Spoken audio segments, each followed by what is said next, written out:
बिस्मिल्लाहिर्रहमानिर्रहीम। ये एक्सरसाइज 5.4 का सबसे ज़्यादा अहम सवाल है। आप ये समझ लें कि हर साल ये सवाल आ रहा है और इस बार भी आने के बहुत ज़्यादा चांसेस हैं।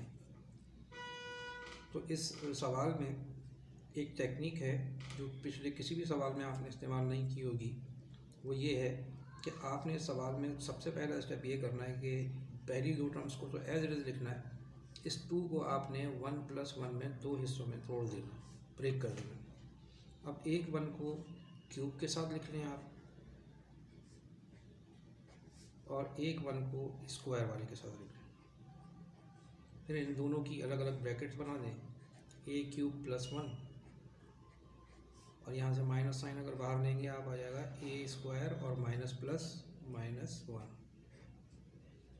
फिर इन दोनों के इस पर a³ + b³ का फार्मूला लगा सकते हैं हम, और इस पर a² - b² का। तो यहाँ पर पहले क्यूब बनाते हैं। a³ को a का क्यूब बनाया और 1 को 1 का क्यूब बनाया, माइनस यहाँ पर a² और ये 1।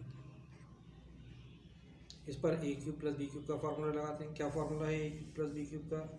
आपके जहन में होगा a³ + b³ बराबर होता है a + b, a² - ab + b²।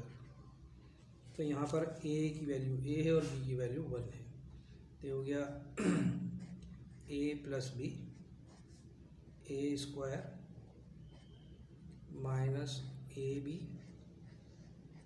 + b²। ये तो लगा दिया आपने क्यूब का फार्मूला, माइनस यहाँ पर आपने a² - b² लगाना है, तो a - b, a + b। अब इन दोनों में देखें a+1 की ब्रैकेट कॉमन आ रही है, तो यहाँ से a+1 आपने कॉमन ले लिया। कॉमन लेने के बाद आपके पास यहाँ से ये ब्रैकेट कैंसिल हुई, डिवाइड हो गए, ये पूरी ब्रैकेट बच रही है। a² माइनस a को 1 से मल्टीप्लाई किया, a+1, और माइनस यहाँ से a - 1। और इसके बाद आपने बस इस ब्रैकेट को सॉल्व करना है। a+1 a² minus a +1 minus plus minus a minus minus +1। तो आंसर आपके पास आ गया a+1 a² माइनस a और माइनस a -2a और 1 + 1 2।